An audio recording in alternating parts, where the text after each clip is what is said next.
Hey you, welcome back. You remember me, I'm Nat from natsnumbers.com, and here we are on numerologist.com to find out what does August 2017 have in store for all of us. Okay, so a couple things to cover. First of all, 2017 is a one universal year, and what this means is that this whole year has been an epic new beginning for you. And you and I both know it is not easy to clean the slate, right? It isn't easy to continually believe in a fresh start. But August comes along and it brings with it the superpower of the number 9. August is a 9 universal month. The 9 has the superpower of letting go. Now listen, when I first start telling clients in my coaching practice about the number 9 and the number 4, by the way, when I tell them about the number 9, they're like, listen, this is not glamorous. Can we move on to a new subject? Can we move on to talking about the love that comes with the number 2 or the abundance that comes with the number 8? They don't like to hear the concept of completions, endings, and letting go. But you guys, the 9 can be one of the most incredible beneficents in our lives. The 9 brings those things to us. It brings love and it brings abundance, but it does it in a very unexpected way. The number 9, like wise old soul superhero that shows up in your life, it can actually be one of the easiest and most thrilling ways to step into that new beginning this year. So I want you to just kind of go on a brief journey with me. I want you to imagine a character or a person that somehow represents disillusionment, being jaded, the lower function of the number 9, okay? I always think of Debbie Downer from Saturday Night Live. If you have not seen this skit, please look it up on YouTube. It's hilarious.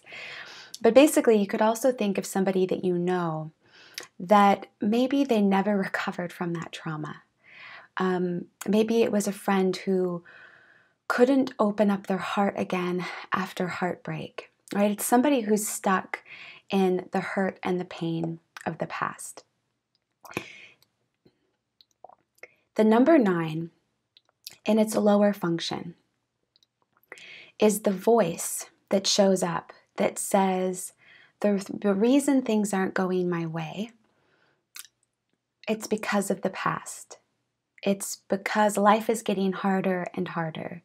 The world is becoming a darker and darker place. Maybe I'm just finally getting wise to how ugly and evil people and the world are. And what you're going to be called to step into this month is to really hear the true authenticity, the true luminosity of what the 9 is trying to teach us. And it says, no. You're mistaken. That aging, decrepit, stale state of being simply comes from a habit of not letting go, of not utilizing this number 9 gift of letting go. This voice, this character is in all of us because we've all been hurt. We've all confronted darkness, right? We've all hoarded memories so that there's little to no space to envision a future. Here's how I imagine 2017, okay? It's like in 2017, this new doorway appeared in your bedroom. And even if it's like cracked open just slightly, you can see that amber light filtering through. You can hear the birds chirping. You can smell the green grass. Maybe even like a little butterfly flutters in and you go, oh my gosh, could this actually be true? Could it be that there is a real living, breathing new beginning just on the other side of this doorway? Okay, so it's right there. And this is what we do sometimes in a number 9 cycle. We turn completely away from it, looking to the past, and continually like bang our heads on the wall in our attempt to find this new doorway. And what we really need to do, instead of trying to move forward backwards, is we have to let go of our insistence on remembering, on dwelling. If you have a 9 in your core chart, you are a dweller and you know exactly what I'm talking about. We want to move forward and create. versus look backward and dwell. So none of us, even people with the 9 superpower in their core chart, are born with the skill of letting go.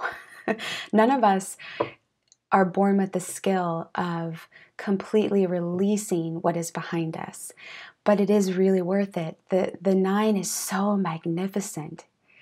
You know, it tells you this month, I want it to be easier for you. I want you to carry less because I have something even better for you when you walk through that doorway.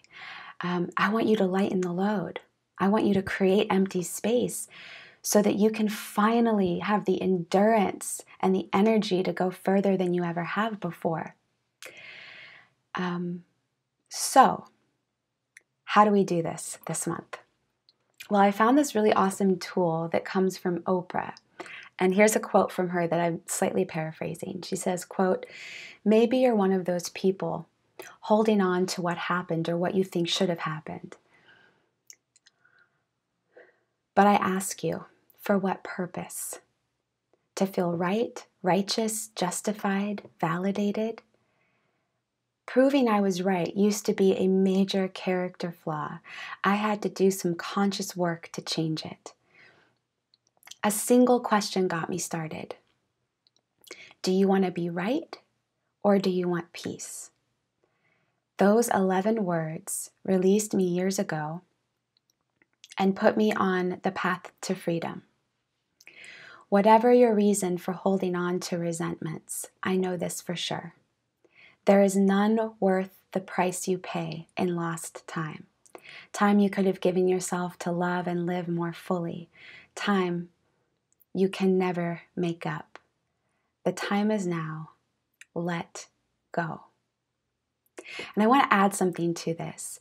Sometimes under the 9, we're not just trying to prove that we're right or prove that the past is right, but a lot of the time we're trying to prove that our wrongness is right.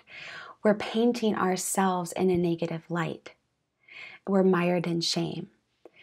And so one of the most important things to do is to forgive yourself and forgive others as you move forward. Forgiveness is accepting that you can't change the past and the realization that you have complete influence over your future.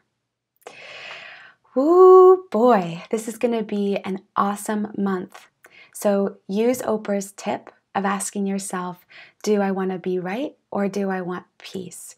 And allow yourself to let go, to release, to cleanse, to detox so that you can step into these new beginnings. It's going to be a powerful month next month as we enter September because we're going to be in a one universal year and we're going to be in a one universal month. Mind-blowing. All right, guys, as always, please comment below because remember, you will be seeing me in the mid-month forecast where I will take some of your comments. I will answer some of the questions that you guys have, maybe even choose the topic for the mid-month forecast based on what you guys are experiencing this month. Have a great, great week ahead, and I'll talk with you soon. Bye.